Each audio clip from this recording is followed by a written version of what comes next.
So here we go with our last problem that is related to rational equations.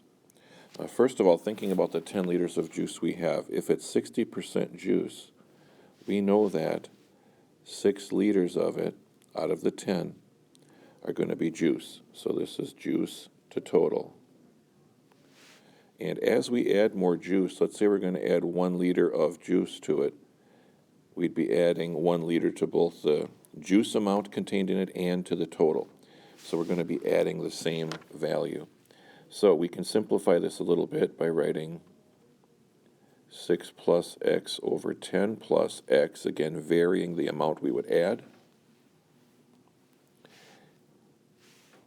And then we also want to make the other side a 75% number. I'm going to convert that to a fraction to make this a bit easier to work with. From this point, we should cross-multiply to solve. I won't bore you with the details, but don't forget as you go through the process that you have to set those two equal to each other, those little products, the product of the means and the product of the extremes. And then, of course, you have to solve for x. Hopefully we get a positive answer. I do believe you get a value of 6. Moving along then to writing a model to represent the percentage of juice. The percent should equal, again, similar to the problem we just had, 6 plus j, simple swap in variable choice, 10 plus j. And then as we look above in the first part where we have our 0.75 or our 3/4, we do pretty much have to take this fractional value and multiply by 100 to turn it into the percentage number of 75%. And then lastly, the last question. According to the model which we just wrote, is it possible to reach 100% juice? Why or why not?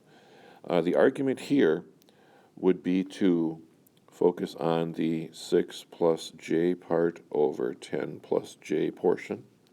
And I think we realize that in a rational equation, when we have identical powers, again, the implied power on each of these is 1, that implies that we have a horizontal asymptote, and that happens at the fractional value of the coefficients, which are, of course, just 1s.